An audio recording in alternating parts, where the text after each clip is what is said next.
una noche le presentaron a un joven pintor antioqueño y le regaló un ejemplar de su libro, de este libro que él había publicado. El pintor, muy agradecido, leyó el poemario y durante la noche o los días siguientes se dedicó a ilustrar y a dibujar sobre el libro, sobre el ejemplar que le había dedicado.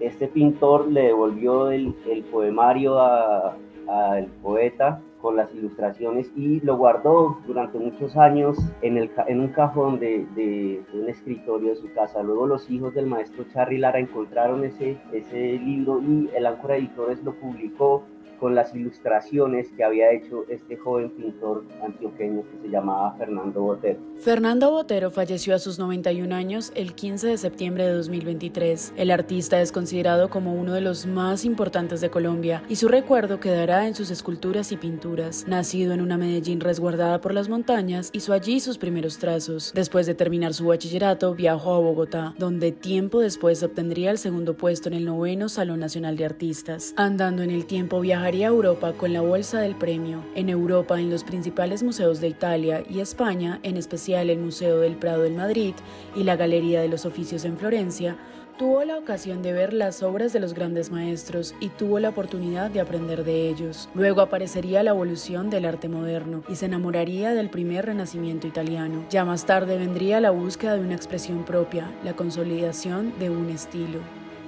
Luego habría de radicarse en Estados Unidos, posteriormente iría a París, en fin, una vida de peregrinajes, yendo de ciudad en ciudad y sobre todo visitando los grandes museos, aprendiendo de los grandes maestros, aprendiendo de las grandes escuelas, de las grandes tradiciones, inscribiéndose también a su modo en estas grandes tradiciones, haciendo contrapuntos con artistas muy importantes, la influencia sobre todo del primer renacimiento italiano, de la obra de Piero della Francesca en concreto y de la obra de Andrea Mantegna. En los 60 llegaría un periodo de búsqueda y experimentación que desembocaría en un trazo grueso y un color de tintes expresionistas que inaugurarían el que es quizás su mejor periodo. Fue un accidente, él estaba dibujando una mandolina y por error dibujó el hueco, el agujero de la resonancia de la mandolina muy pequeño en relación con esta mandolina y notó que este instrumento musical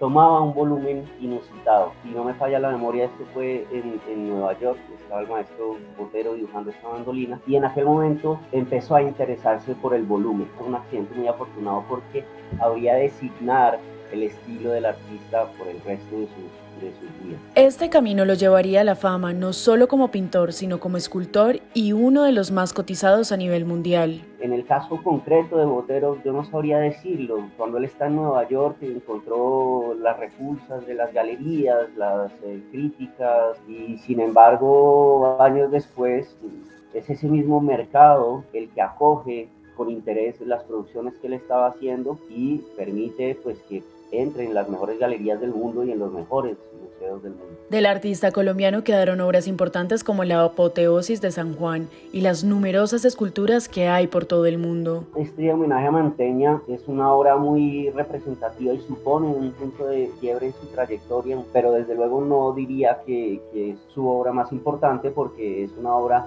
relativamente temprana, aunque de un periodo que a mí en particular me gusta mucho, que admiro mucho en la obra del maestro Fernando Botero. A mediados de los 2000, Botero presentó una serie de obras que recreaban las torturas de los militares estadounidenses en la prisión de Abu Ghraib. Algunos de los medios de Estados Unidos acusaron a Botero de tener intereses comerciales y provocadores con sus pinturas. Por ejemplo, medios como The Washington Post y The New York Times dijeron que exponer las imágenes de las torturas era una ofensa contra la sociedad norteamericana. Y estos sucesos políticos hicieron que el maestro se pronunciara como él sabía a través de su arte. Creo que es algo que debe respetarse y debe considerarse con seriedad.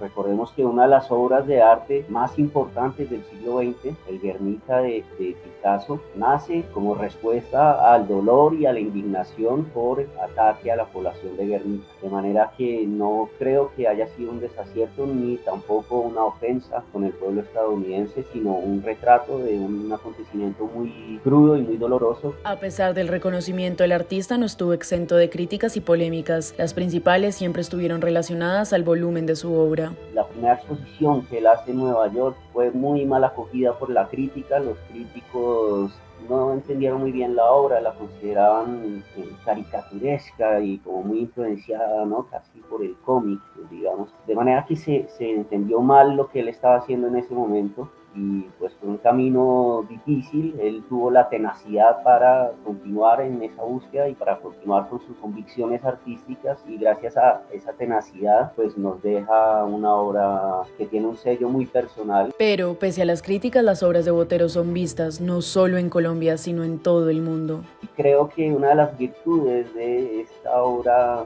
universal de Fernando Botero se debe precisamente a que puede hablarle a un público muy amplio o puede hablarles a distintos públicos, y gracias a que esa obra puede ser entendida en muchas culturas y en muchos países, goza de esa aceptación y goza también de esa universalidad.